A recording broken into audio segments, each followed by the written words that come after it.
नमः शिवाय शिवाय भोला नमः शिवाय भोला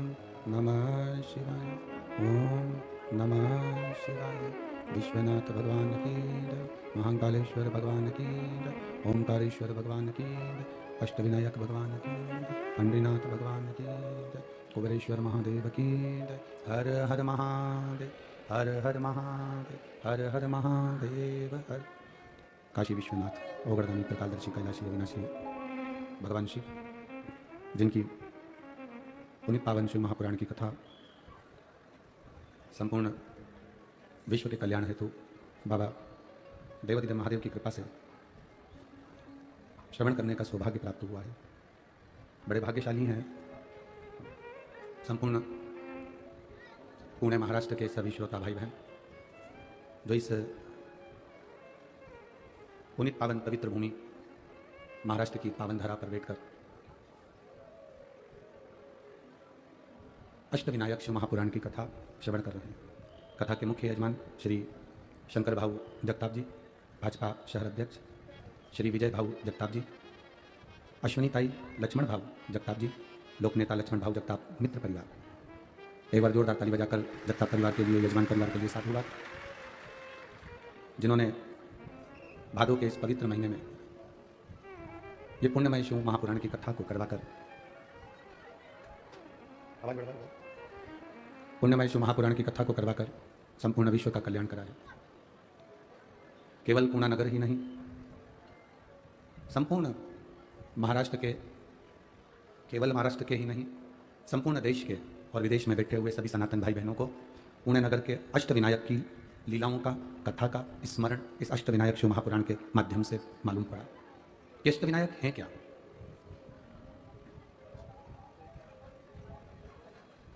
अष्टविनायक का मतलब क्या है? अष्टविनायक को हम अपनी जिंदगी में किस रूप में महसूस कर सकते हैं, उसकी सेवा कर सकते हैं, उसकी अर्चना कर सकते हैं।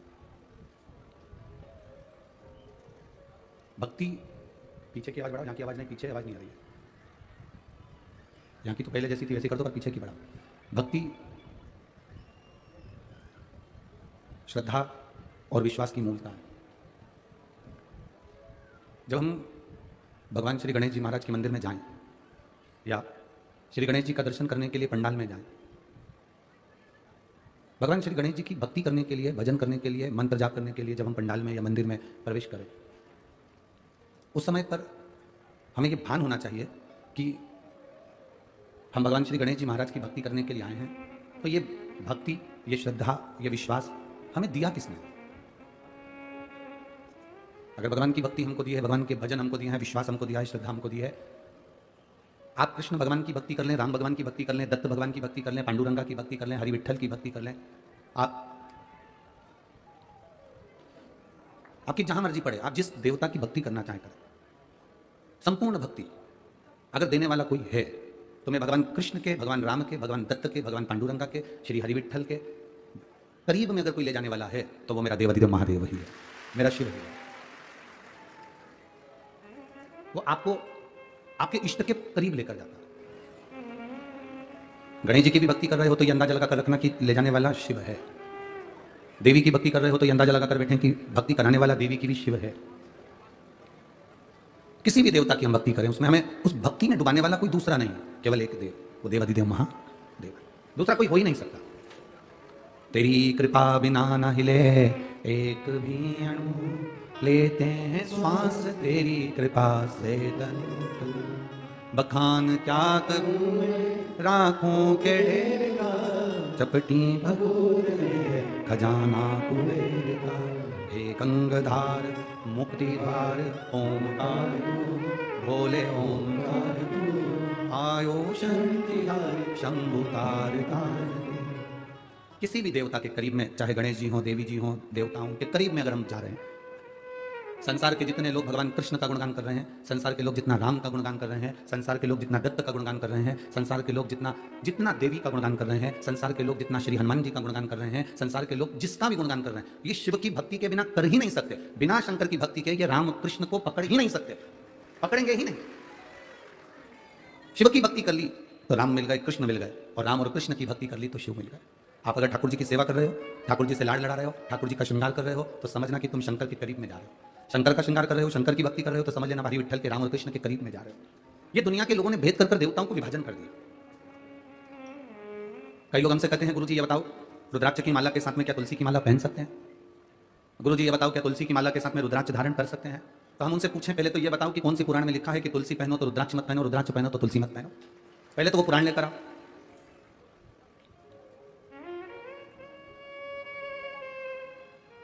तुलसी की मंजरी मेरे शिव के अभिषेक में आती है, तुलसी की लकड़ी मेरे शंकर के अनुष्ठान में, पूजन में आती है, क्यों ना आएगी? हम अगर रुद्राक्ष धारण कर रहे हैं, अगर तुलसी की माला के साथ रुद्राक्ष भी पहन रहे हैं, तो इसमें कोई हानि कहीं नहीं लिखा किसी पुराण में, किसी शास्त्र में कि आप रुद्राक्ष के साथ तुलसी नहीं पहन सकते या तुलसी के साथ रुद्राक्ष नहीं पहन सकते। तुलसी अगर हमको भगवान नारायण का चरण प्रदान कर रही है, तो रुद्राक्ष हमें विश्वास, भक्ति और रोग से मुक्ति कराकर भगवान के श्री चरणों तक श्रद्धा उत्पन्न कर रहा है। यहां जितनी कई माताएं कहती हैं क्या स्त्री रुद्राक्ष पहन सकती है? क्यों ना पहने? सीहोर का अगर रुद्राक्ष तुम्हारे पास में है लाल धागे में, तुम कितना भी आभूषण पहन लो, कितना भी जेवर पहन लो, कितना सोना चांदी कुछ भी पहनो, कितने हीरे पन्ने पहनो, पर शरीर के अंदर एक धागे में उसको रुद्राक्ष को भले तुम किसी को दिखाओ चाहे मत दिखाओ, तुम्हें दिखाने में भी अगर शर्मा है, तो शरीर से रुद्राक्ष टच रहना चाहिए। क्यों? तो कहा लीवर, किडनी, थायराइड, कैंसर जैसी बड़ी से बड़ी जो बीमारियां हैं वो कभी तुम्हें छू नहीं सकती अगर रुद्राक्ष तुम्हारे शरीर में है। एक रुद्राक्ष का जल, एक रुद्राक्ष का पानी जिंदगी की सार्थकता देता है, सार्थकता। एक रुद्राक्ष का जल, आप जिस भर एक पत्र आया है, रुद्राक्ष के जल की महत्वता। मेरा नाम खुशबू पवन अग्रवाल है, कहीं बैठी हो तो हाथ हिला सकती है।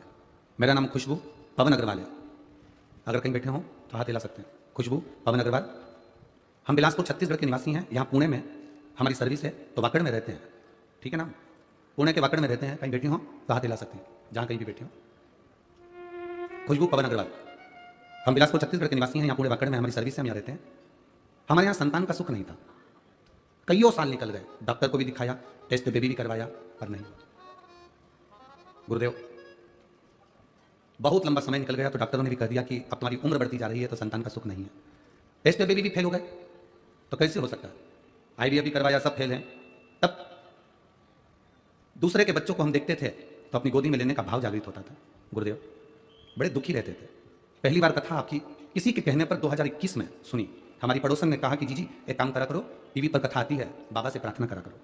तो सीहोर वाला महाराज जब आंख बंद कर श्री शिवाय नमस्तुभ्यम बोलता है ना, और कहता है कि दुख काटो, तब उस समय पर तुम अपने मन की बात बाबा से कह देना, बाबा सुन लेगा। उस समय पर तुम कहना, वो सुन लेगा। 2021 में पहली बार कथा सुनी, बाबा से प्रार्थना करी गुरुदेव। जब 17 वर्ष निकल गए, संतान सुख का कोई अनुभव नहीं, करें क्या? तब बाबा से प्रार्थना निवेदन कर सकते थे। आसन लगाकर कथा सुनी, बाबा से प्रार्थना करी। आप कहते हो एक लोटा जल सारी समस्या का हल है, हमने जल चढ़ाना प्रारंभ करा। मन में आया कि शरीर में हो सकता है कोई बीमारी हो, तो एक रुद्राक्ष सीहोर का बुलवाया हमारे पड़ोसी से, और वो रुद्राक्ष जल में डालकर शिव जी को चढ़ाकर आचमन करा। बाबा का मैं क्या गुणगान करूं? बाबा ने ऐसी कृपा कर दी कि पशुपतिनाथ का व्रत किया, पूरी 7 दिन की कथा सुनते सुनते मन में जो आया सब किया, टीवी के सामने बैठकर बाबा से प्रार्थना भी करी, और बाबा की कृपा से बाबा ने ऐसी करुणा करी कि मेरे गर्भ ठहर गया, और गर्भ ठहरा और बाबा की कृपा से मेरी जांचें प्रारंभ हो गई। सारी जांचें करवाई, सब जांचें अच्छी आई, कुछ जांचें थोड़ी सी गड़बड़ आई, तो बाबा के भरोसे छोड़ दिया गया। डॉक्टर ने एक बार भी नहीं बोला कि तुम्हारे गर्भ में कितने बच्चे हैं, बस जब भी जांच करता था तो एक ही बच्चा बोलता था। जितनी सोनोग्राफी कराई सब एक बच्चे की सोनोग्राफी थी। पर आप कहते हो देवता पल्ला झाड़ कर देते हैं और महादेव छप्पर फाड़ कर देते हैं। मैं बाबा का क्या गुणगान करूं गुरुदेव? सितंबर के महीने में 2022 को 21 से कथा सुनी, 22 में सितंबर के महीने में बाबा की कृपा से मुझे 3 बच्चों का जन्म हुआ। 3 बच्चों का जन्म हुआ, डॉक्टर भी आश्चर्य में पड़ गया कि सोनोग्राफी में एक दिख रहा था पर जन्म में 3 हुए। मेरे तीनों बच्चे बाबा की कृपा से पूर्ण तरह से स्वस्थ हैं। एक लड़का 2 लड़की मेरे जन्म में है। मैं उनका फोटो भी लगा रही हूँ और बच्चों को लेकर कथा में भी आई हूँ। कहीं बैठी हो तो हाथ हिला सकती हैं। बच्चों का फोटो अगर कहीं बैठी हो तो बच्चों को लेकर आ सकती हैं यहाँ पंडाल में। इन तीनों बच्चों का फोटो आप टीवी पर देख सकते हैं। तीनों बच्चों का फोटो टीवी पर एलईडी पर आप देख सकते हैं। और अगर पंडाल में लेकर आई हो तो उन तीनों बच्चों को आप कथा स्थल पर पंडाल में ला सकते हैं। तीनों बच्चों का फोटो टीवी पर एलईडी पर आप देख सकते हैं आस्था चैनल पर, जो बाबा देवादिदेव महादेव की कृपा से प्राप्त हो। शिव तत्व ओ घड़ी तेरी कृपा बिना न हिले एक भी अणु, लेते हैं श्वास तेरी कृपा से तनु। बखान क्या करूं मैं राखों के ढेर का, चपटी भभूत में खजाना कुबेर का। हे गंगाधार मुक्ति द्वार ओमकार तू, भोले ओमकार तू, आयो शरण तिहार शंभुतार। ये शिव की उदारता है। कौन कह देता है तुमसे कि तुलसी की माला के साथ रुद्राक्ष की माला मत पहनो, रुद्राक्ष के साथ तुलसी मत पहनो। ठाकुर जी का भजन करते हो तो शंकर जी पे जल मत चढ़ाओ, शंकर जी को जल चढ़ाते हो तो ठाकुर का भजन मत करो। ये कौन कह देता है आपसे? कौन तुमको ऐसी ऐसी अकल दे देता है और तुम मान भी लेते? एक पत्र में एक बहन ने लिखा कि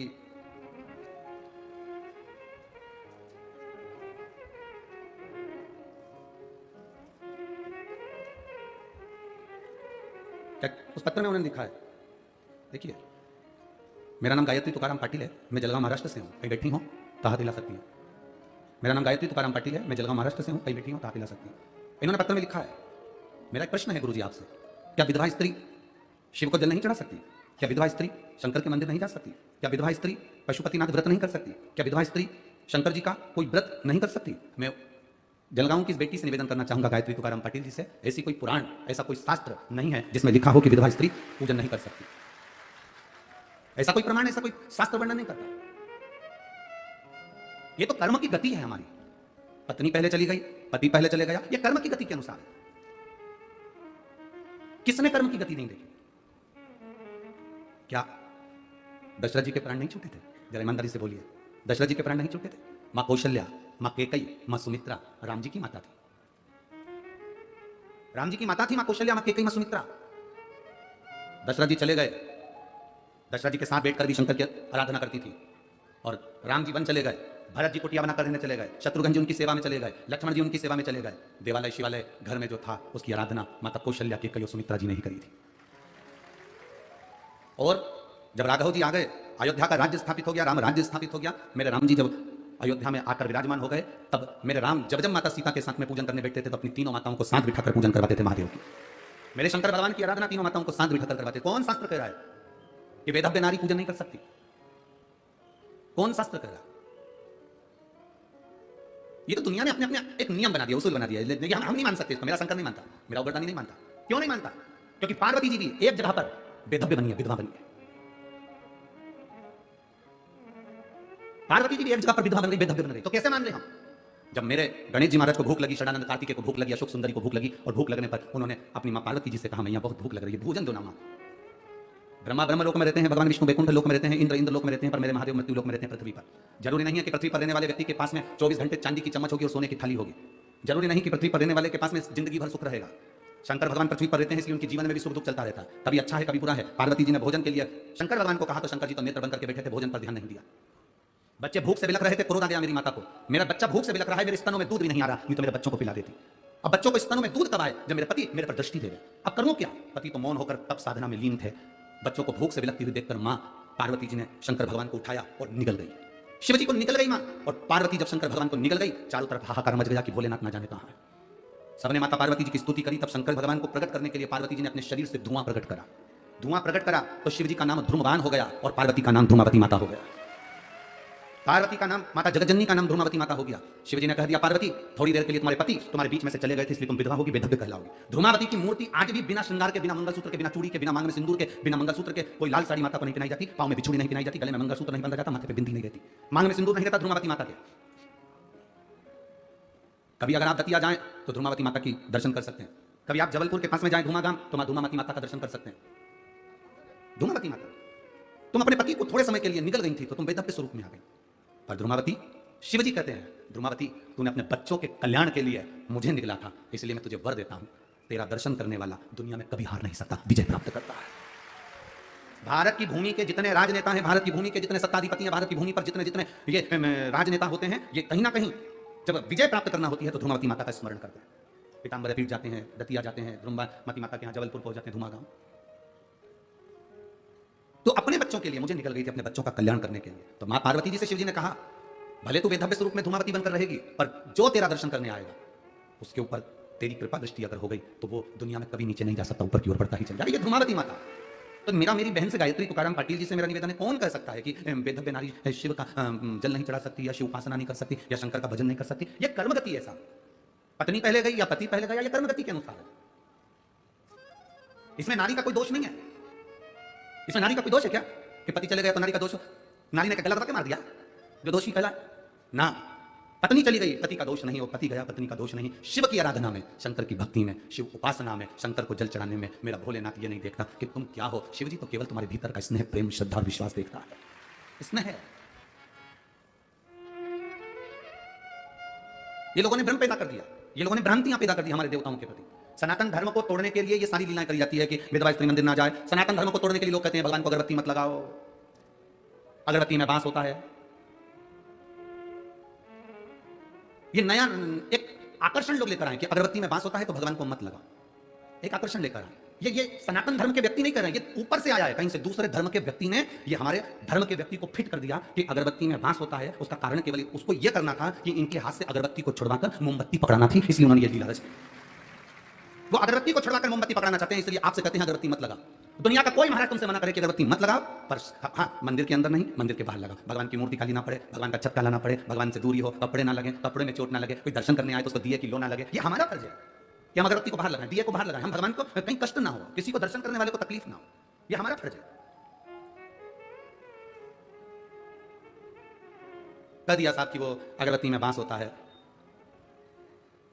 कल से लोग तुमसे कह देंगे इस पेट में मल भरा होता है इसलिए भगवान का भजन भी मत करो। अगरबत्ती में बांस होता है इसलिए अगरबत्ती मतलब पेट में मल भरा होता है। ऐसा कोई मनुष्य है जिसके पेट में गंदगी भरी? अरे बोलो तो सही, कहीं का हो सकता पुणे में ऐसा व्यक्ति हो जिसके पेट में गंदगी ना भरी हो, मल ना भरा हो? कल से कोई तुमसे कह देगा कि पेट में मल भरा है तो राम मत कहना, पेट में मल भरा है तो भजन मत करना, पेट में मल भरा है स्मरण मत करना। ना ना ना, मेरी प्रीत ना टूटेगी डमरू वाले से, मेरी प्रीत ना छूटेगी काशी वाले से। कोई रोक के बताए, कोई टोक के बताए, कोई रोक के बताए, कोई टोक के बताए। अरे अभी पाड़ा नहीं पड़ा है काशी वाले से, अभी पाला नहीं पड़ा है डमरू। जिस दिन तुम्हारे डमरू वाले से पाला पड़ गया, जिस दिन तुम्हारा काशी वाले से पाला पड़ गया, सारी भ्रांति निकल जाएगी, सारा भ्रम निकालना है हमको। लोग आडंबर में जी रहे हैं, बड़े बड़े आडंबर दुनिया के लोग डराने में लगे हैं। किसी ने तुम्हारे घर में टोना कर दिया होगा, किसी ने तुम्हारे घर में चावल फेंक दिया होगा, इसलिए तुम दुखी हो, तुम इसलिए बीमार पड़े हो कि तुम्हारे ऊपर बंधन कर दिया होगा, कि तुम इसलिए दुखी हो कि तुम्हारे ऊपर किसी ने कुछ कर दिया होगा, तुम्हारी दुकान इसलिए नहीं चल रही, फैक्ट्री इसलिए नहीं चल रही, तुम्हारी सोसाइटी इसलिए चल रही, किसी ने कुछ कर दिया होगा। तुम्हें मिले थे करने के लिए। अगर दुनिया के लोग अगर ऐसा तंत्र मंत्र से काम करते होते तो सबसे पहले मोदी कोई, क्योंकि आदमी तुम्हें क्यों पकड़ेगा? तुमने ऐसी कौन सी उन्नति कर ली? बहुत ज्यादा कौन सी? छोटी सी गुमटी, छोटी सी दुकान, छोटी सी नौकरी, छोटा सा काम, छोटी सी फैक्ट्री, छोटा सा काम, और उसमें भी लोग कहते हैं तुम्हारे ऊपर किसी ने टोना कर दिया, तुम्हारे ऊपर बंधन कर दिया, तुम्हारे ऊपर ये कर दिया, तुम्हारे ऊपर वो कर दिया, और तुम फंस भी गए उसमें कि बंधन हो गया। तुमने कौन सा ऐसा नाम कमाया जो तुम्हारे ऊपर कोई बंधन करेगा? नाम जिसने कमाया, आज पूरे दुनिया के लोग जिसके पीछे पड़े हैं तो अच्छे अच्छे तंत्र मंत्र वालों को लाके नहीं पटक देते कि नाम सिंहासन पर बैठ जा। तुम्हें किसी ने कह दिया तुम्हारे ऊपर किसी ने कुछ करा है, अब वो टेंशन लेके बैठ गए किसने करा है, किसने करा है, किसने करा है। इतने में बेचारी देवरानी शंकर जी के मंदिर गई थी तो तेरे मन में शंका बैठ गई, इसी ने कुछ करा है, इसी ने कुछ करा। अब शंका कौन निकाले, कौन निकाले शंका? ये आडंबरों में हमारे शिव पुराण नहीं है। शिव महापुराण कभी आडंबरों पर नहीं चले। शिव महापुराण में ये सारे आडंबर दूर है, क्योंकि शंकर कहां रहते हैं? जम के बोलो जरा। उनके ससुर ने कहा है शंकर भगवान को, दक्ष प्रजापति ने, शिव मैं तुझे श्राप देता हूं, तू शमशान में रहेगा। जो शमशान में रहता है सबसे बड़ा तांत्रिक, सबसे बड़ा घोरी तो कोई है, और जो एक लोटा जल चढ़ाता है उस पर कोई तंत्र विद्या नहीं हो सकती। जो शिव जी को एक लोटा जल चढ़ाता है उस पर कभी तंत्र विद्या नहीं हो सकती, कोई मंत्र की विद्या नहीं हो सकती, उस पर कोई अघोर विद्या नहीं हो सकती, क्योंकि वो तो खुद उसके ससुर ने, भगवान देवादिदेव महादेव के ससुर ने कहा शंकर मैं तुझे श्राप देता हूं, तू शमशान में निवास करेगा। सबसे ज्यादा खुश तो शंकर भगवान ही हुए थे कि मेरे ससुर ने कितनी अच्छी जगह मुझे प्लाट दिलवाया, कोई कब्जा भी नहीं करेगा, शमशान में निवास। और शंकर के भक्त होकर कभी मत सोचना कि किसी ने तुम्हारे ऊपर विद्या कर दी, किसी ने तुम्हारे को ऐसा कर दिया, तुम्हारी दुकान नीचे कर दी। ना ना ना, ये तो हमारी कर्म की गति है। जैसे धूप आती है फिर छांव आती है, थोड़ी देर तक अच्छी चलती है, थोड़ी देर बाद पानी आता है, फिर ठीक हो जाता है, धूप आ जाती है, फिर थोड़ी देर बाद छांव आ जाती है, फिर थोड़ी देर बाद फिर पानी आ जाता है। उसी तरह हमारा व्यापार उसी तरह हमारा जीवन, उसी तरह हमारे जीवन में सुख दुख ये चलता रहता है। कभी सुख आएगा, कभी दुख, कभी ग्राहक ज्यादा आ गया, कभी कम हो गए, कभी धन ज्यादा आ गया, कभी कम हो गया। घबराना नहीं है उस समय पर हमको। तेरे मंदिर में आना मेरा काम है और मेरी बिगड़ी बनाना तेरा काम है। हम मोबाइल पर बैठकर दूसरे से पूछते रहते हैं, हेलो, हाय, कैसे हो। हम मोबाइल पर बैठकर पूछ रहे हैं, दूसरे से पूछ रहे हैं हेलो, हाय, कैसे हो, और बैठे हो घर में मुंह चढ़ाए और दूसरे से पूछ रहे हो तुम कैसे हो। तो अंदर से चाय बनाते बनाते जगदम्बा भी बोल दी, पहले खुद को देख लो। दूसरे से पूछ रहे कैसे हो। जितनी स्माइल से, जितनी प्रसन्नता से तुम दूसरे से मोबाइल पर बात करते हो, अपने ऑफिसर से, अपने सेठ से, अपने दूसरे व्यक्ति से, जितनी प्रसन्नता से तुम दूसरे से बात करते हो, उतनी प्रसन्नता से उतनी प्रसन्नता से तुम अपने घर में मां से, अपने पिता से, अपने भाई से, अपने सखा से और अपनी पत्नी से और अपने बच्चों से क्यों नहीं करते हो। जितनी प्रसन्नता तुम दूसरे को दिखाते हो, उतनी प्रसन्नता तुम्हारे घर में भी होना चाहिए। ये भ्रम है तुम्हारा कि ये नहीं कर सकते, रुद्राक्ष नहीं कर सकते। ये तो दुनिया की पहले से रीति रही है। अरे गुरुजी, बेलपत्री खाने से कुछ हो जाता है क्या? बेलपत्री खाने से फल मिलता है? हम पेड़ से तोड़कर बेलपत्री खाएं तो उसका फल मिलेगा? हमने ये नहीं कहा कि पेड़ से तोड़कर बेलपत्री खाना, हमने कहा है शंकर भगवान पर चढ़ाकर फिर खाना। बोलो सही है कि गलत है?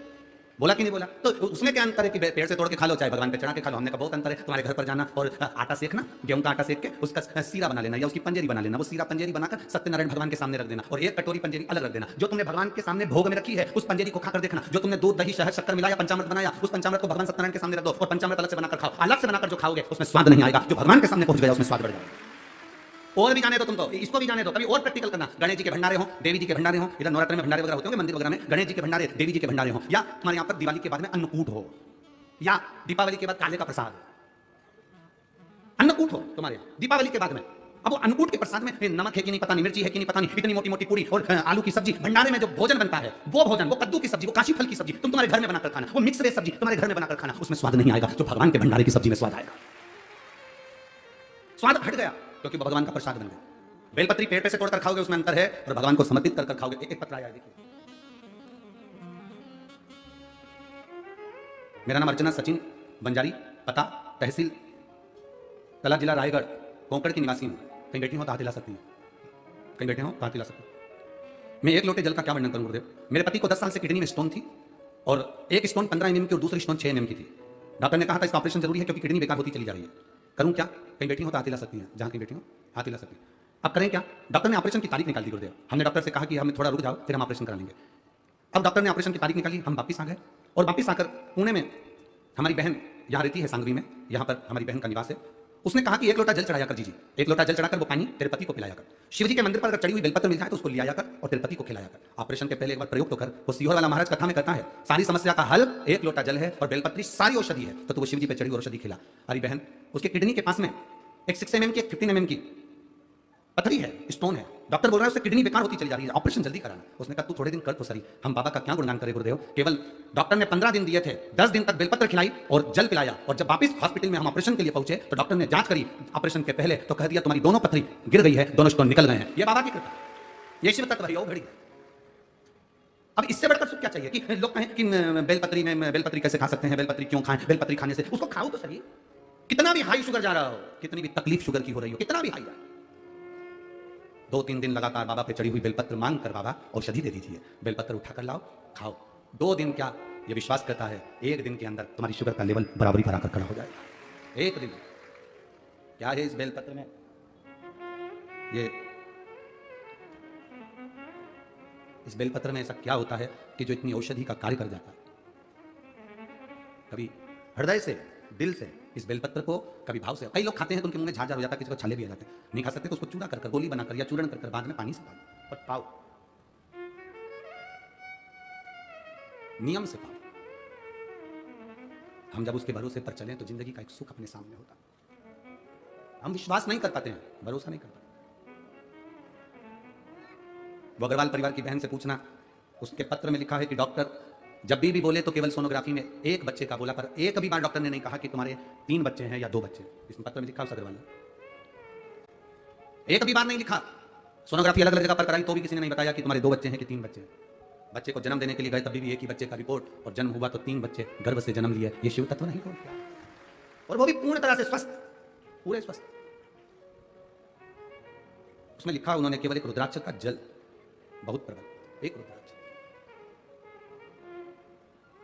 शंभु शरणे मां घड़ी रे दुख का दया करी दर्शन।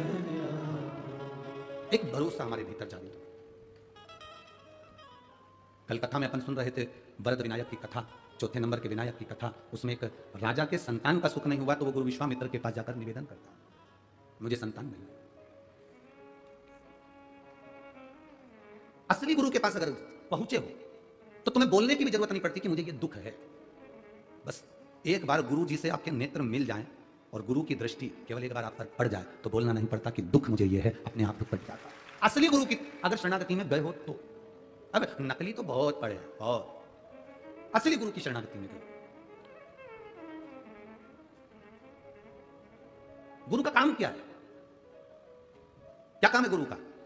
गुरु का एक काम सबसे प्रबल है, जब वो नयन मिलाता है, अपनी दृष्टि जब अपने शिष्य पर देता है, अपने भक्त पर देता है, तो गुरु की जो नयन होते हैं वो नौका के समान होते हैं, और जब भक्त पर वो अपनी दृष्टि देता है तो उस भक्त को अपनी नौका में बिठाकर पार लगा देता है, वो गुरु होता है।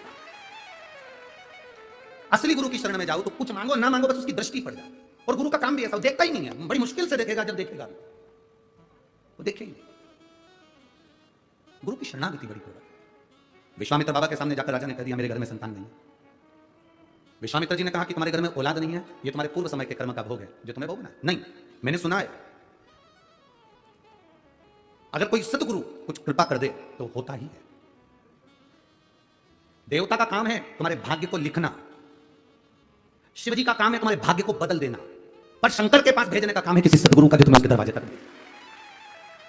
तुम्हारी पड़ोसन अगर तुमसे कह रही है कि एक बार पशुपति व्रत कर लो ये काम हो जाएगा, एक बार तुम भगवान का भजन कर लो, हो सकता है तुम एक बार मंदिर जाना चालू करो शंकर जी के, तुम्हारी पड़ोसन अगर शिव जी के पास भेज रही है तो समझ लो कोई गुरु ही है जो तुम्हें शंकर के पास भेज रहा है। विधाता का काम है तुम्हारा भाग्य लिखना, शंकर जी का काम है तुम्हारा भाग्य बदलना, और शंकर जी तक पहुंचाने का काम कोई सदगुरु ही कर सकता है। तुम्हारी पड़ोसन कह दे कि चले जाओ तो समझ लेना कि कोई शिव तत्व की प्राप्ति हुई है। एक पत्र आया है, देखिए उसमें लिखा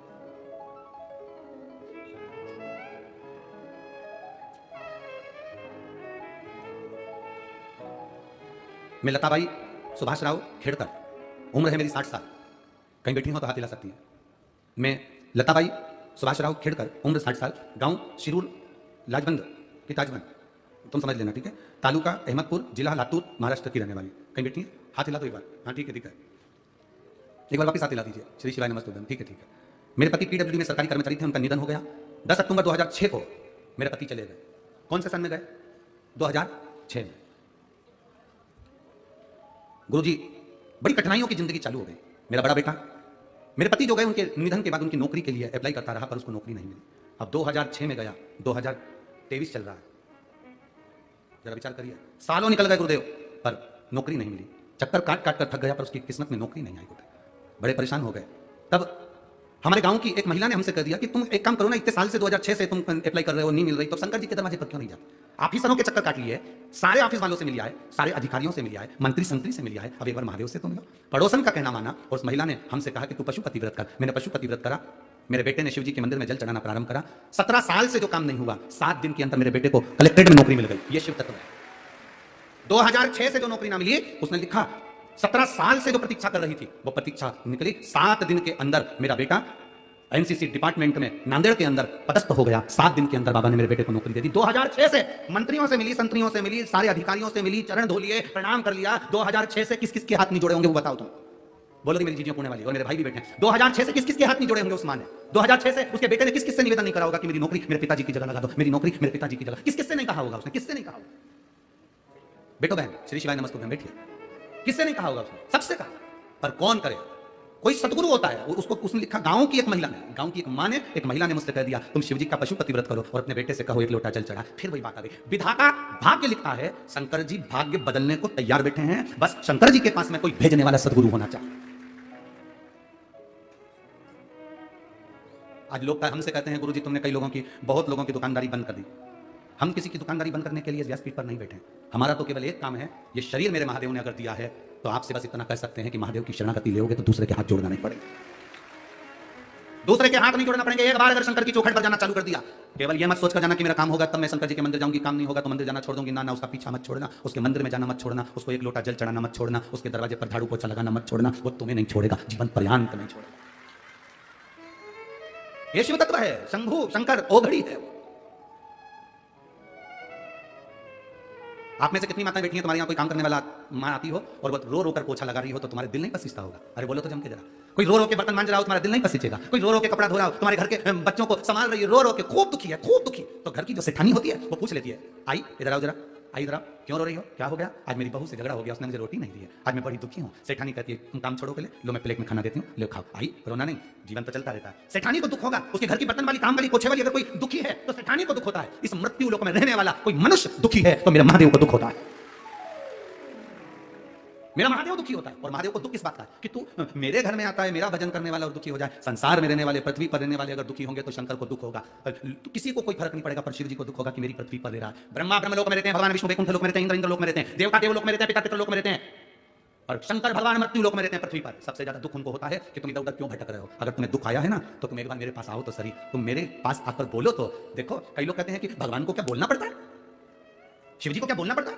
क्यों नहीं बोलना पड़ता? यहाँ पर इतनी सारी माताएं बैठी हैं, इन सब माताओं को मालूम है कि तुम्हारा पति 4 रोटी खाता है, सब माताओं को मालूम है कि तुम्हारा बेटा 4-5 रोटी खाता है। इसमें से कितनी माताएं ऐसी बैठी हैं, शायद ही कोई माता ऐसी होगी जो पति 4 रोटी खाता होगा तो एक साथ 4 धर के दे देती होगी। बेटा 4 रोटी 6 रोटी खाता हो तो एक साथ 6 रोटी रख के दे देती होगी। कोई मां नहीं देती, कोई पत्नी नहीं देती। पत्नी 2 रोटी रखेगी या 1 रोटी रखेगी, फिर पति आवाज लगाएगा, सुनो सब्जी अच्छी बनी है, 1 रोटी और लाओ, दाल अच्छी बनी है, माँ 1 रोटी और लाओ। पति आवाज लगा रहा है कि 1 रोटी और ला, तो पत्नी प्रसन्न हो रही है, इन्होंने मुझसे रोटी मांग कर खाई। मां प्रसन्न हो रही है, मेरे बेटे ने आवाज लगाई कि मां मुझे रोटी ला कर दे, आज सब्जी अच्छी बनी, आज बेसन अच्छा बना, आज आमती अच्छी बनी, आज सामान अच्छा बना, आज ऐसा अच्छा, मां 1 रोटी और ला कर दे। बेटा मां को बार बार बुला रहा है, मां को मालूम है 6 रोटी चाहिए तो मां 6 रोटी दे सकती थी, पर मां ने जान कर नहीं दी कि मुझे आवाज लगाएगा। भगवान तुम्हें सब कुछ दे सकता था, पर भगवान चाहता है कि तेरे बाप को आवाज तो लगा। सब कुछ देने की सामर्थ्यता परमात्मा में है, सब कुछ प्रदान करने की सामर्थ्यता भोलेनाथ में है, सब कुछ लुटाने की सामर्थ्यता मेरे शंकर में है, सब कुछ दे सकता है। पर भोलेनाथ कहते हैं मैं बाप हूं, और बेटा जब बड़ा हो जाता है, नौकरी करने लगता है, और नौकरी के बाद भी पापा से कहता है पापा मुझे लैपटॉप लेना है, पापा खुश होते हैं कि ये खुद भी ला सकता था पर मुझे लेकर जा रहा है, मुझसे कह रहा है, प्रसन्न होता है बाप की प्रसन्नता। पैसा किसका? बेटे का, सामान किसका? बेटे का, पर बाप से कह रहा है पापा मुझे लैपटॉप लेना, पापा मुझे गाड़ी लेना, पापा मुझे ये सामान लेना। ला सकता है, सब कुछ ला सकता है, पर बोला क्यों है? क्योंकि उसको महान बनाना परखता है वो। और हमारे से लोग कहते हैं, कई लोग कहते हैं, दुनिया के ऐसे कई लोग हैं जो सनातन धर्म के विरोधी हैं, तो वो कहते हैं तुम्हारे भगवान से मांगना पड़ता है। हाँ, माँ से रोटी मांग कर खाओगे तो माँ खुश होती है। पत्नी अगर कोई सामान ला कर दे, पोहा बनाकर ला कर दे, उसल पोहा दिया, भगर ला दिया, कोई सामान ला दिया, उपमा ला दिया, और तुमने डबल से कहा सुनो आज उपमा अच्छा बना है, थोड़ा और लाओ, पत्नी अंदर से खुश हो जाती है। यहाँ जितनी बैठी होंगी ईमानदारी से बोलना, जब पति डबल से मांगे तो तुम्हें प्रसन्नता नहीं होती क्या? तुम्हें खुशी नहीं होती? आज इनको उपमा अच्छा लगा, आज भोजन अच्छा लगा, आज मेरे बेटे को सब्जी अच्छी, प्रसन्नता तुमने डबल से मांगा, उससे मांगो, वो खुश होता है, ये मेरा अपना है, मुझसे मांग रहा। बहुत सनातन धर्म के विरोधी लोग हैं जो तुमसे कहेंगे मंदिर मत जाओ, देवालय मत जाओ, शिवालय मत जाओ। सदगुरु का काम, देवता का काम है तुम्हारा भाग्य लिखना, शंकर जी का काम है भाग्य बदलना। अब देवता और शंकर जी के बीच में एक गुरु है, देवता और शिव जी के बीच में एक गुरु है, और देवता और शिव जी के बीच में जो गुरु है, बस वो गुरु का कहना अगर तुमने मान लिया। और शंकर जी की ये पत्र में लिखा कि वो, इसमें लिखा कि गांव की महिला कर रही है कि शिव जी के मंदिर जा। कितनी बड़ी बात लिखी उसमें। गांव की महिला ने कहा तूने मंत्रालय के चक्कर काट लिए, कलेक्टर ऑफिस के चक्कर काट लिए, अब तू एक बार महादेव के चक्कर काट कर देख ले। ये दिखा ना जरा है, जरा दिखाओ इसको, जरा ले लाइन जरूर दिखाओ। मंत्रालय के चक्कर काट लिए, पढ़ो आप आस्था चैनल पर इस लाइन को भी पढ़ो कि उस लाइन में उस महिला ने बोला क्या। मंत्रालय कलेक्टर ऑफिस के इतने चक्कर काटे, अब महादेव के चक्कर काटे। ये लिखा मंत्रालय कलेक्टर ऑफिस, पढ़ो आपके लेडी पर आस्था चैनल पर, इतने चक्कर काटे आपने, मंत्रालय कलेक्टर ऑफिस के इतने चक्कर काटे, अब बाबा देवादिदेव महादेव के चक्कर काट कर देख। 7 दिन नहीं हुआ और देवादिदेव, क्यों? विधाता ने जो लिखा और शंकर भगवान उस भाग्य को पलटने की जवाबदारी रखते हैं। उसके बीच में जो है वो गुरु है, और गुरु आपको कभी ये नहीं कहेगा कि तुम मेरे करीब में आओ, मेरे पास आओ। असली गुरु अगर होगा तो तुमसे दूरी बनाएगा और तुम्हें शंकर तक पहुंचा देगा, वो असली गुरु मिल जाएगा। असली गुरु कभी तुम्हें अपने करीब नहीं आने देगा, कभी भी। उसके भजन में विघ्न होता है, उसके भजन में विघ्न होता है। हमसे लोग कहते हैं गुरुजी, बहुत सारे महाराज ऑनलाइन आते हैं, बहुत सारे महाराज ऑनलाइन आके अपने अपने प्रवचन देते हैं, बहुत सारे महाराज जब देखो जब मोबाइल पर ऑनलाइन आकर कुछ ना कुछ बोलते हैं, तुम भी तो आया करो। हमने कहा बहुत सारे महाराज आते हैं तो हमको आने की क्या जरूरत है, हम तो उनके चरणों के दास हैं, उनके चरण की रज मिल जाए, इससे बड़ा उठारो क्या चाहिए। गुरु असली तुमसे दूरी बनाएगा, असली गुरु तुमसे दूरी बनाएगा। यहाँ पर इतना बड़ा ये जगता परिवार बैठा है, विजय भाव बैठे हैं, उनके भाई शंकर भाव बैठे हैं, और यहाँ पर अश्विनी ताई बैठी हैं, उनके बच्चे बैठे हैं, उनका परिवार बैठा है, उनकी बहनें बैठी हैं। इन सबसे पूछना क्या गुरु जी इनसे रोज मिलते हैं? क्या गुरु जी इनसे 2-3 घंटा रोज मिलते हैं? क्या गुरुजी इनके घर गए हैं? गुरुजी जिस दिन से कथा में आते हैं उस दिन अपने कमरे में चले जाते हैं और कक्ष से भोजन प्रसाद की 2 रोटी और दाल आ जाती है, वो पा लिया, भजन कर लिया, कीर्तन कर लिया, अपने लाला का स्नान पूजन और हमारे पास में जो शिवलिंग है उसकी आराधना कर ली और बाकी के पूरे समय पर भगवान शंकर की भक्ति, श्री शिवाय नमस्तुभ्यम का जाप जितना कर सकते हैं जनमानस के कल्याण के लिए और अपने कल्याण के लिए कर लो। बस इससे बढ़कर कोई सुख नहीं जीवन। तुमसे मिल भी लेंगे तो तुम दोगे क्या? क्या दोगे? ज्यादा से ज्यादा 500 का नोट चढ़ा के जाओगे, ज्यादा से ज्यादा 10-20 हजार चढ़ा जाओगे, 25-50 हजार चढ़ा जाओगे, 1,00,000-2 लाख चढ़ा जाओगे। तुम्हारे से मिलेंगे तो तुम 1,50,000 दोगे और उससे एक बार मिलन हो गया तो जिंदगी से संभाल देगा पूरा जीवन। क्या ले तुमसे? और लोगों को बुरा लगता है हमसे मिलते नहीं है, हमसे मिलते नहीं है। लोग फोन पर हमारे सीओर में ऑफिस में मैसेज कर देते हैं, हमसे गुरुजी मिलते नहीं है, पुणे में आए हैं, हम भी पुणे में रहते हैं, हम तो मालेगांव रहते हैं, हम यहाँ रहते हैं, हमसे तो मिलते ही नहीं है। हमारा उनसे निवेदन है तुमसे मिलने के लिए आशीष ही काफी है। हम कहाँ मिले तुमसे? भजन जितना कर सकते हैं उतना। यहाँ आने से पहले हाँ शुरू के 4 दिन तो हम कुछ भी हो नहीं मिलते, पर 5वां दिन थोड़ा परिवार वालों से कह देते हैं 15-20 मिनट आइए, प्रणाम करो, नमन करो, भजन करो, चले जाओ। इसमें भक्ति किसको कहे? ना विधाता ने जो भाग्य में लिखा और शंकर भगवान भाग्य बदलेंगे, उसके बीच में गुरु है। वो गुरु केवल सीओर वाला महाराज जी नहीं है, वो गुरु तुम्हारे पास में रहने वाली कोई पड़ोसन भी अगर तुम्हें शंकर के मंदिर भेज रही है तो वो गुरु से कम नहीं है। तुम्हारी पत्नी अगर शिव जी के मंदिर भेज रही है तो वो गुरु से कम नहीं है। तुम्हारा पति अगर तुम्हें शिव के मंदिर तक भेज रहा है तो गुरु से कम नहीं है। तुम्हारे बच्चे अगर शंकर के मंदिर भेज रहे हैं तो वो गुरु से कम नहीं है। और तुम्हारे बच्चे अगर तुम्हें शिव महापुराण तक छोड़ के भी जा रहे हैं तो तुम्हारे बच्चे शंकर से कम नहीं और गुरु से कम नहीं।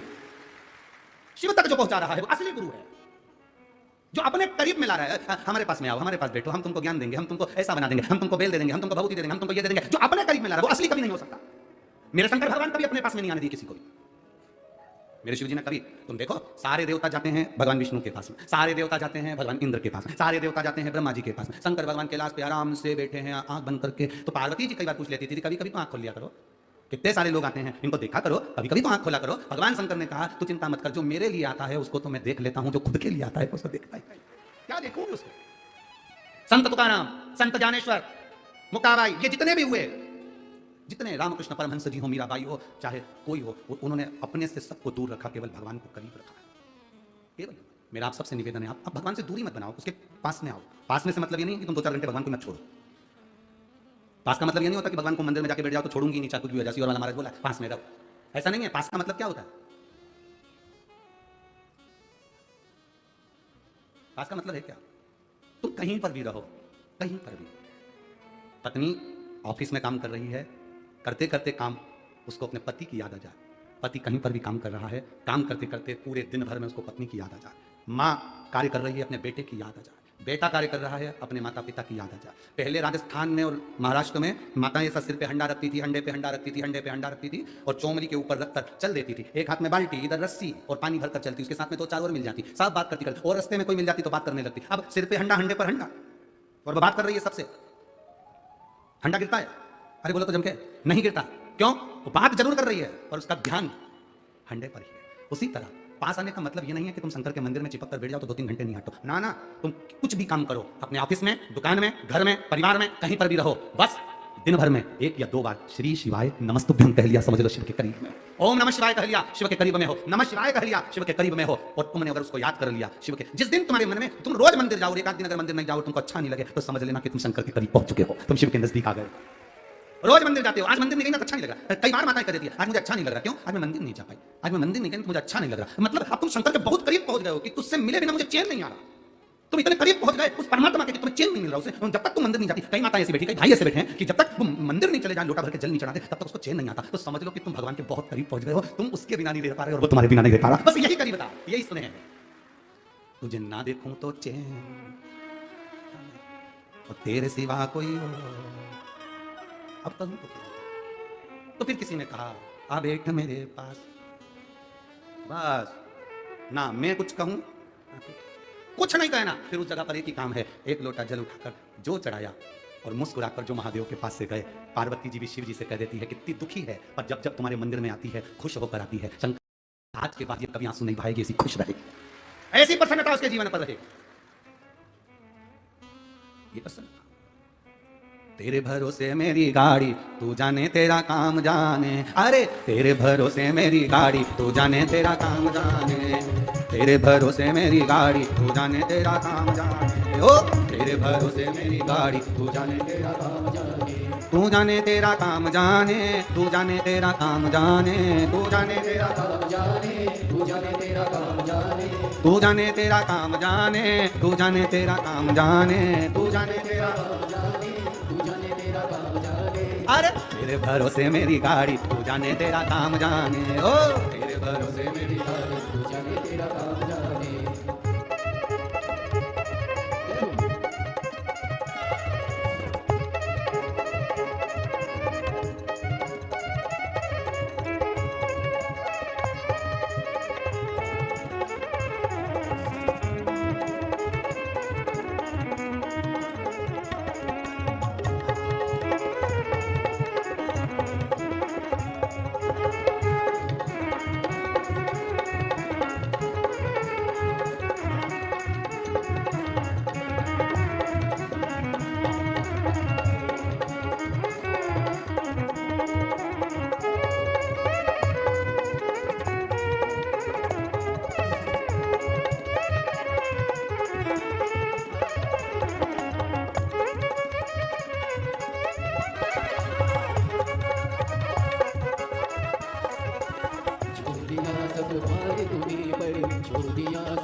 जीत तुम्हें पर हार तुम्हें पर, जीत तुम्हें पर हार तुम्हें पर। अब है पहली माँ तू जाने तेरा काम जाने, अब है पहली माँ तू जाने तेरा काम जाने, तू जाने तेरा काम जाने, तू जाने तेरा काम जाने, तू जाने तेरा काम जाने, तू जाने तेरा काम जाने, तू जाने तेरा काम जाने, तू जाने तेरा काम जाने, तू जाने तेरा काम जाने, तू जाने तेरा काम जाने। अरे तेरे भरोसे मेरी गाड़ी, तू जाने तेरा काम जाने, हो तेरे भरोसे मेरी गाड़ी, तू जाने तेरा काम जाने।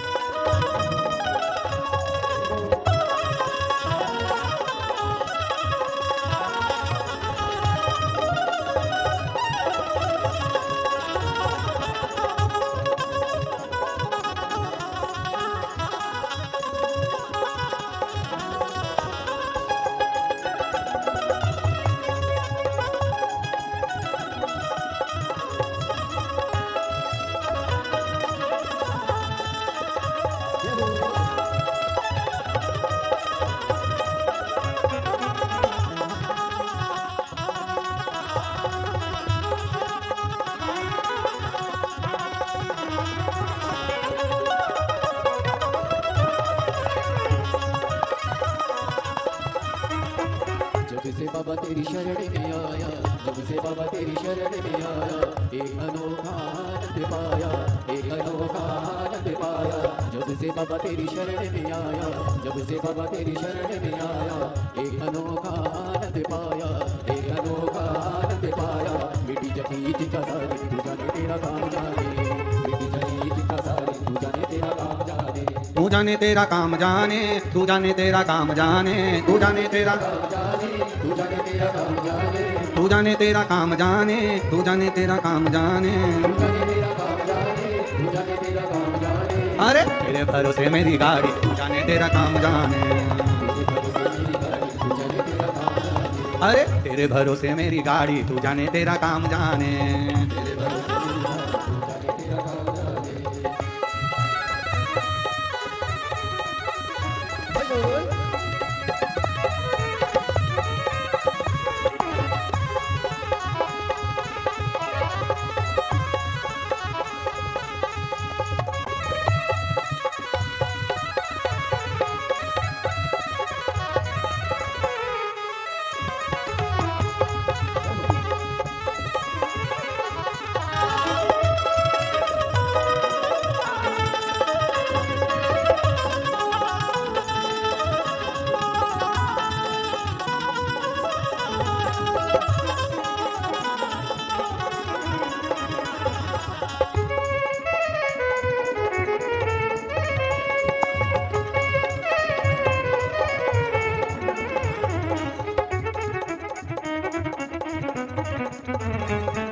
शंभो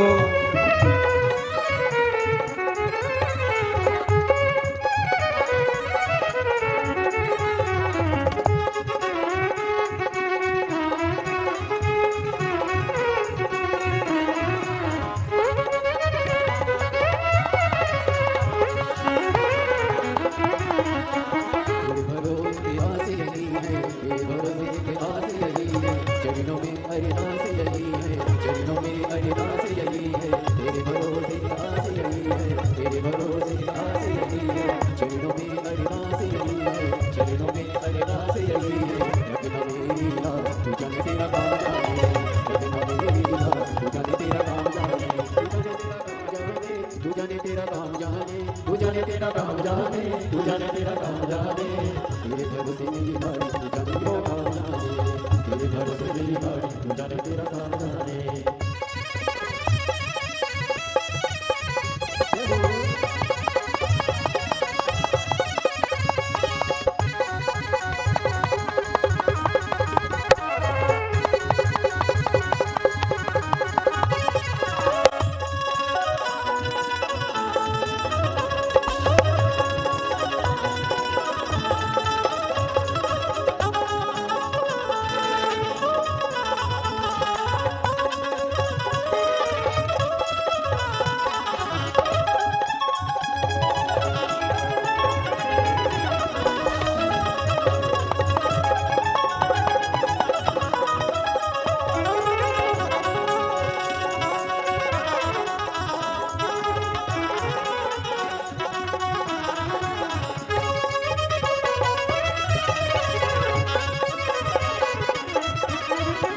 जब से भोले तेरी शरण में आया, जब से भोले तेरी शरण में आया, एक अनोखा आनंद पाया, एक अनोखा आनंद पाया। जब से भोले तेरी शरण में आया, जब से भोले तेरी शरण में आया, एक अनोखा आनंद पाया, एक अनोखा आनंद पाया। मिट्टी जगी चिंता सारी, तू जाने तेरा काम जाने, मिट्टी जगी चिंता सारी, तू जाने तेरा काम जाने, तू जाने तेरा काम जाने, तू जाने तेरा काम जाने, तू जाने तेरा काम जाने, तू जाने तेरा काम जाने। मेरे भरोसे मेरी गाड़ी, तू जाने तेरा काम जाने, मेरे भरोसे मेरी गाड़ी, तू जाने तेरा काम जाने, तू जाने तेरा काम जाने, तू जाने तेरा काम जाने, तू जाने तेरा काम जाने, तू जाने तेरा काम जाने, तू जाने तेरा काम जाने, तू जाने तेरा काम जाने। तू जाने तेरा काम जाने, तू जाने तेरा काम जाने। अरे तेरे भरोसे मेरी गाड़ी, तू जाने तेरा काम जाने। मेरे भरोसे मेरी गाड़ी, तू जाने तेरा काम जाने।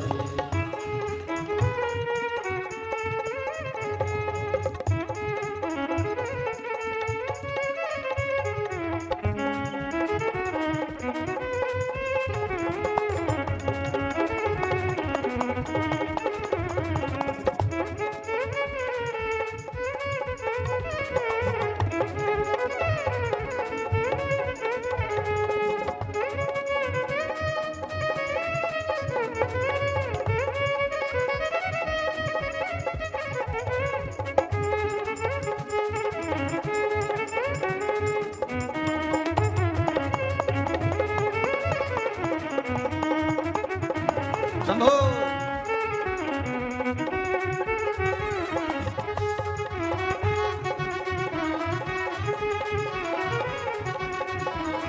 अरे तेरे भरोसे मेरी गाड़ी, तू जाने तेरा काम जाने। ओ तेरे भरोसे मेरी गाड़ी, तू जाने तेरा काम जाने, तू जाने तेरा काम जाने, तू जाने तेरा काम जाने, तू जाने तेरा काम जाने, तू जाने तेरा काम जाने। हर हर अपने स्थान पर बैठकर भगवान देवादिदेव महादेव से अपने हृदय की बात बड़े भाव के साथ में भगवान शिव जी से प्रार्थना करिए। जहाँ जगह मिले वहाँ बैठकर भगवान देवादिदेव महादेव से अपने हृदय की बात करिए। अगर कीचड़ हो रहा हो तो खड़े होकर भगवान से प्रार्थना करिएगा। जहाँ जगह मिले वहाँ बैठो, और अगर कीचड़ है तो खड़े होकर भी बाबा से प्रार्थना करिए। बड़े आनंद के साथ भगवान देवादिदेव महादेव से कहिए, श्री शिवा नमस्तुभ्यं, श्री शिवा नमस्तुभ्यं, श्री शिवा नमस्तुभ्यं, श्री शिवा नमस्तुभ्यं, श्री शिवा नमस्तुभ्यं। भोला सब दुख काटो हमारा, ओ भोला सब दुख काटो हमारा। शिव शंकर जपू तेरी माला, भोले बाबा जपू तेरी माला। भोला सब दुख काटो हमारा, ओ भोला सब दुख काटो हमारा। वेश है मंगल मंगलकारी, वेश है मंगल मंगलकारी। शमशान वासी हमारा, शमशान वासी हमारा। ओ भोला सब दुख काटो हमारा, ओ भोला सब दुख काटो हमारा। शिव कथा कह रही है, भगवान देवादिदेव महादेव का संवाद कर रहा है। असली गुरु की तलाश में निकलोगे तो मिल सकता, कोई मार्ग बताने वाला मिल जाए, शिव जी तक तुम्हें पहुंचा दे, तो उससे बढ़कर कोई खुशी नहीं, कोई खुशी नहीं उसमें। महाराज राजा विश्वामित्र जी के पास गए, प्रार्थना करी, औलाद नहीं, संतान नहीं, कहा कर्म की गति में कौन मिटा सकता है कर्म की गति को, तो कहा शिव जी। ब्रह्मा जी की लेखनी से लिखे हुए को भी शंकर मिटा सकते हैं और अपना भाग्य लिख सकते हैं, वो शिव। केवल एक शिव, दूसरा कोई। ठीक है, अब राजा ने भगवान शंकर की पूजन अर्चना करी, देवादिदेव महादेव की कृपा हुई, राजा की धर्म पत्नी गर्भ से हो गई, एक बेटे का जन्म हुआ जिसका नाम रुकमंगत हुआ। रुकमंगत बेटा हुआ, वो रुकमंगत बड़ा सुंदर था, बड़ा सुंदर, शिव भक्ति से हुआ। शंकर भगवान की भक्ति करने वाला, शंकर भगवान पर विश्वास करने वाला, भगवान के भजन में डूबने वाला, उसको बहुत सारे क्रीम पाउडर की जरूरत नहीं पड़ती, उसके ऊपर शंकर के तेज की चमक अपने आप रहती। उसको तुम बहुत क्रीम पाउडर या बहुत सारी बाल आदि संवारने की या बहुत सारे दिखावे करने की जरूरत, घंटों तक श्रृंगार करो फिर जाकर कहीं पहुंचो, तो वो नहीं। ये चमक, ये दमक, फुल वन में महक, सब कुछ सरकार तुम्हारी से, जो कुछ है सब शिव का है, जो कुछ दिया वो शंकर ने।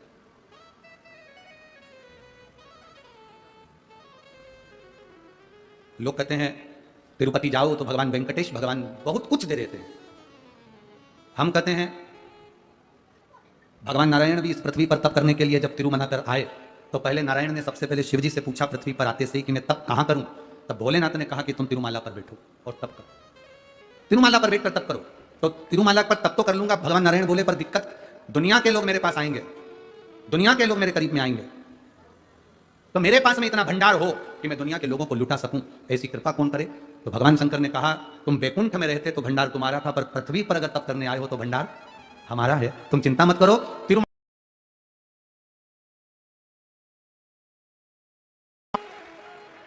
आप लोग गए हो तिरुपति? तिरुपति कौन गया? हाथ उठाओ, अब हाथ वापिस रखो नीचे। कपिलेश्वर महादेव का दर्शन करा है तिरुपति से नीचे? जिन्हें करा वो हाथ उठाओ, करा है दर्शन, रखो।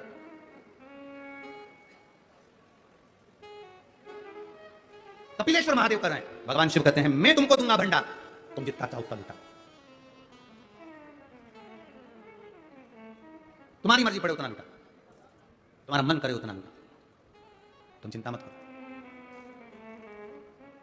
वो लिख सकता है भाग्य, मेरा नारायण, मेरे भगवान ब्रह्मा विधाता तुम्हारा भाग्य लिख सकता है, पर बदल शिव सकते हैं। मिल गया पुत्र, बेटा बड़ा सुंदर था, चमक किसकी है? शिव की।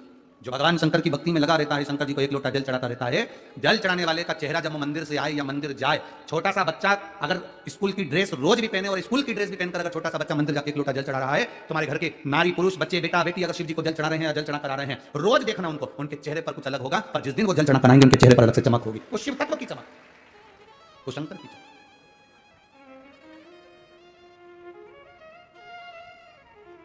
शादी में जाने के लिए तुम तैयार हो जाओ, पार्टी में जाने के लिए तुम तैयार हो जाओ, और तुम्हारे घर में कभी हरतालिका तीज हो, पोला का त्योहार हो, गणेश जी का फंक्शन हो, कोई तुम्हारे यहाँ तीज त्योहार हो, तुम्हारे यहाँ कोई पूजन हो, उसके लिए तैयार हो।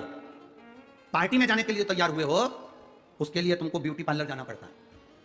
पर जब तुम अपने घर में कोई पूजन हो रही है, उसके लिए तैयार हुए हो, तुम्हें कहीं जाने की जरूरत नहीं पड़ती, तुम घर में इतने अच्छे तैयार हो जाते हो कि लोग भी तुमसे कह दें कि पूजन में आज तुमने जो साड़ी पहनी है तुम अच्छे लग रहे हो, तुमने जो कुर्ता पजामा पहना वो अच्छा लग रहा है, भाई ने जो शर्ट पहनी अच्छा लग रहा है, पुरुष जो पैंट पहना अच्छा लग रहा है। क्यों? क्योंकि तुम भगवान के लिए तैयार हो। पार्टी में जाते हो तो तुम रिश्तेदारों के लिए तैयार होते हो, पर जब तुम पूजन में आते हो तब भगवान के लिए तैयार होते हो। तो भगवान के लिए तैयार हुए तो तुम्हारी क्वालिटी, तुम्हारी कीमत और ज्यादा बढ़ जाती है, और ज्यादा प्रभु के लिए।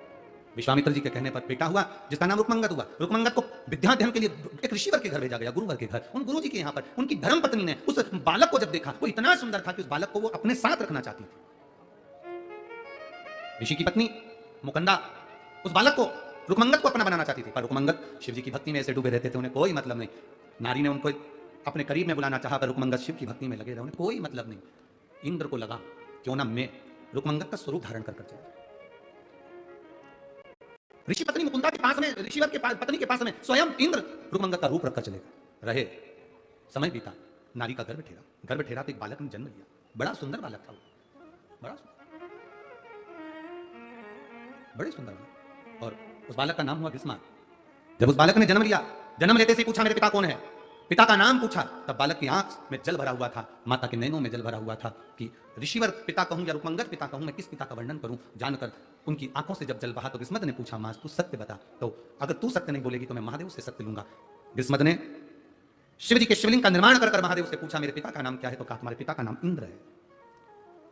रुक्मंगद का रूप रखकर तुम्हारे पिता तुम्हारी माता के करीब गए, नजदीक गए। मां, एक शिव भक्त के प्रति तेरी गलत दृष्टि, गलत विचार। मां, मैं तुझे श्राप देता हूं, तो बेरी का पेड़ बेड़ का पेड़ बन जाए, बेड़ी का वृक्ष बन जाए। मैं तुझे श्राप देता हूं, शिव भक्त के प्रति गलत सोच, गलत दृष्टि, गलत भाव, गलत विचार। मेरा एक निवेदन संपूर्ण श्रोताओं से, शंकर भगवान की जितनी कथा करने वाले उनसे भी निवेदन करूंगा, सुनने वालों से भी निवेदन करूंगा, शिव जी की कथा करने वालों से भी निवेदन और सुनने वालों से भी निवेदन, कभी शिव भक्त पर गलत दृष्टि मत देना। सुनने वाला वक्ता पर और वक्ता सुनने वाले पर कभी अपनी गलत दृष्टि नहीं पड़ना चाहिए। वो शिव की उपासना में लीन रहने वाला, लीन, शिव की उपासना में लीन रहने वाला, उसका गलत दृष्टि का भाव ना है। शंकर की आराधना करने वाले के लिए जितने श्रोता होते हैं, शंकर की आराधना करने वाले के लिए जितने उसके भक्त होते हैं, वो केवल शिव का स्वरूप होते हैं। और शंकर की कथा सुनने वाला, शंकर की आराधना करने वाले के लिए जो शंकर की वाणी बोले, जो वक्ता हो, वो भी शंकर का स्वरूप होता है और सुनने वाला भी शिव का स्वरूप होता है। उसमें कोई भेद नहीं होना चाहिए, कोई गलत दृष्टि नहीं होना चाहिए। उस भेद को हमें मिटा देना। कोई तुमसे पूछे, एक पत्र आया है, देखिए,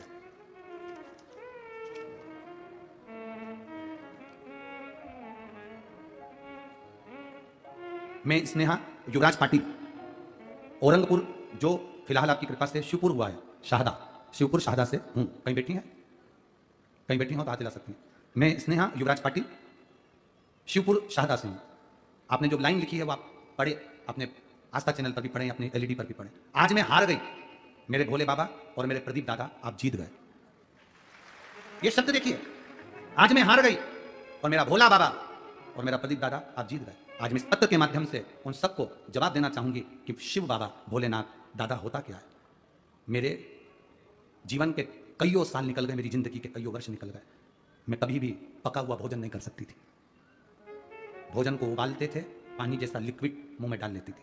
कभी खा नहीं सकती थी क्योंकि मेरे कोई बीमारी है, उस बीमारी के अनुसार मैं पका भोजन कभी नहीं खा सकती। ऐसा कोई पुणे का हॉस्पिटल नहीं, कोई मुंबई का हॉस्पिटल नहीं जिस जगह पर उसने लिखा, सारे मुंबई और पुणे के, आप पत्र में पढ़ेंगे, सारे बॉम्बे और पुणे के डॉक्टरों को दिखा दिया, पर वो बीमारी ठीक नहीं हो सकती, वो मरते दम तक रहेगी। मैंने भी, मेरे रिश्तेदार यहाँ रहते हैं, उन्होंने कहा कि यहाँ कथा हो रही है, आप आ जाओ। मैं कथा सुनने के लिए जिस दिन से यहाँ आई हूँ, उस दिन से मैंने बाबा से भी कहा, बस आज कथा सुनूंगी और आज घर जाकर मैं पका हुआ भोजन करूंगी। अब जवाबदारी तेरी है, अब तेरी जवाबदारी पर हूं। और आज 7 दिन हो रहे हैं, मेरे सारे रोग बाबा की कृपा से कट गए हैं और मैं पका हुआ भोजन करना प्रारंभ किया। ये जीवन का एक लक्ष्य है, शिव महापुराण की कथा नहीं। ये तो मेरे बाबा लुटाने के लिए आता है कुबेरेश्वर धाम से और लुटा कर चला जाता है। 7 दिन लुटाया गया, जिसने लूट लिया अपनी झोली में, वो भर कर बैठ गया। जो केवल इसको ढोंग, प्रपंच और छल समझता रहा, वो खाली की खाली रह गया, खाली की खाली। एक बेटी बैठी है यहाँ पर, जिसका बेटा मर गया, और बेटा मरने के बाद वो संकल्प लेकर कथा सुनती हुई कहती है, कुछ भी हो मुझे वही लड़का वापस चाहिए जो मरा है।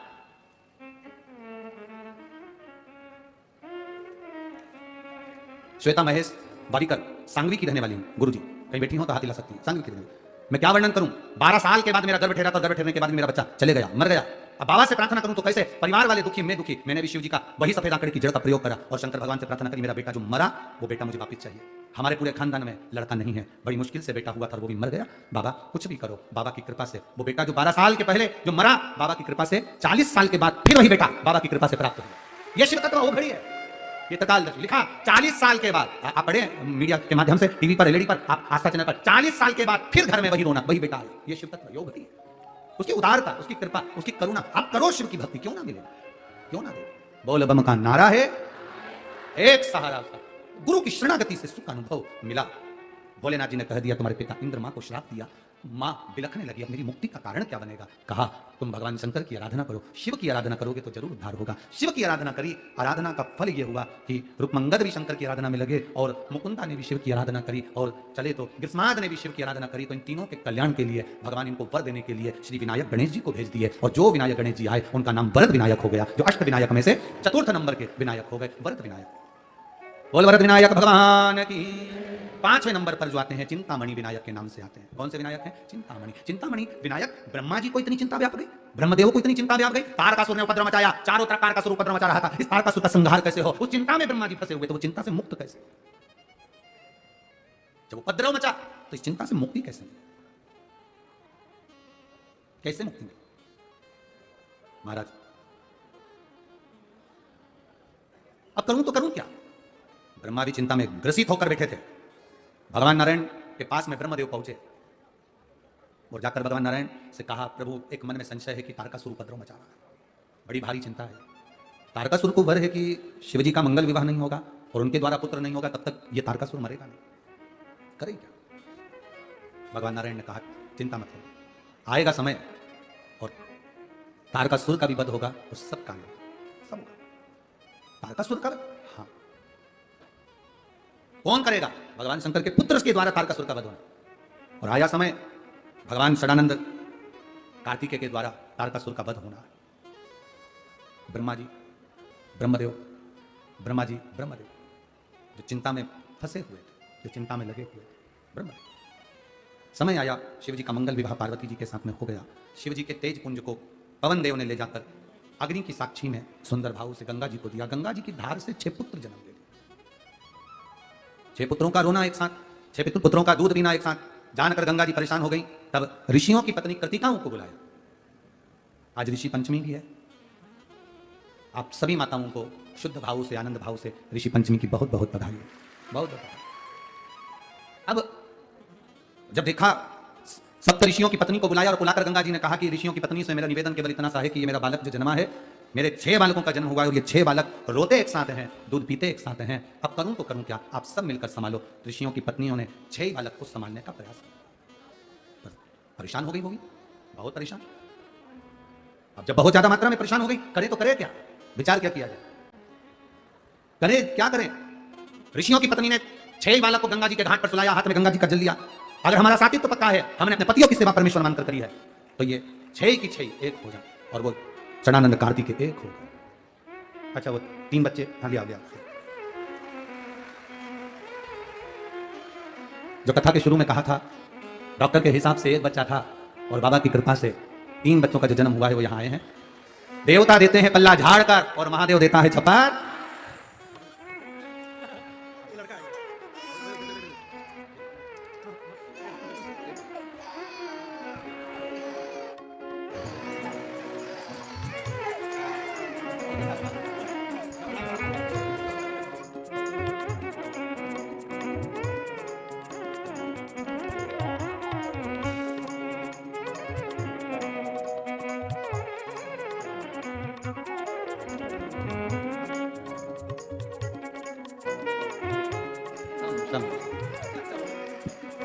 बड़े भाव से आना। हे भोरा शंकरा, हे भोरा शंकरा, आवड़ तुला वेला, आवड़ तुला वेला जी, बेलाचा पाणाची।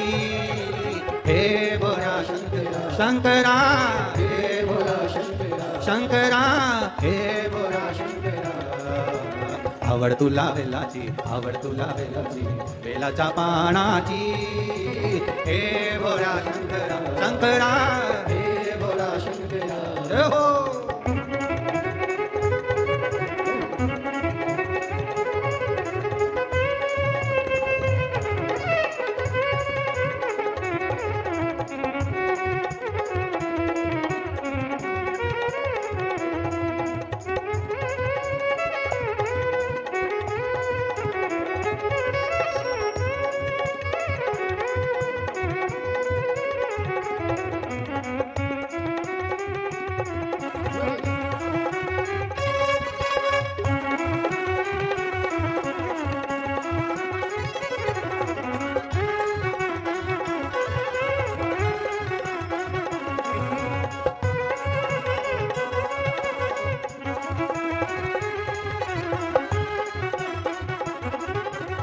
त्रिशूल डमरू हाथी संग नाचे पार्वती हो। त्रिशूल डमरू हाथी संग नाचे पार्वती हो। त्रिशूल डमरू हाथी संग नाचे पार्वती हो। त्रिशूल डमरू हाथी संग नाचे पार्वती हो। आवड़ तुला वेलाची, आवड़ तुला वेलाची, वेलाचा पाणाची। हे भोरा शंकरा, शंकरा, हे भोरा शंकरा, शंकरा, हे भोरा शंकरा, आवडतू लावेलाची आवडतू लावेलाची आवडतू लावेलाची आवडतू लावेलाची बेलाच्या पानाची हे भोला शंकरा हे भोला शंकरा हो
आवडतुला बेलाची बेलाच्या पानाची हे भोळा शंकरा शंकरा हे भोळा शंकरा आवडतुला बेलाची बेलाच्या पानाची हे भोळा शंकरा हे भोळा शंकरा हे भोळा शंकरा हे भोळा हर हर अपने स्थान पर बैठकर भगवान देवाधिदेव महादेव से भाव से दिल से बाबा से प्रार्थना करो।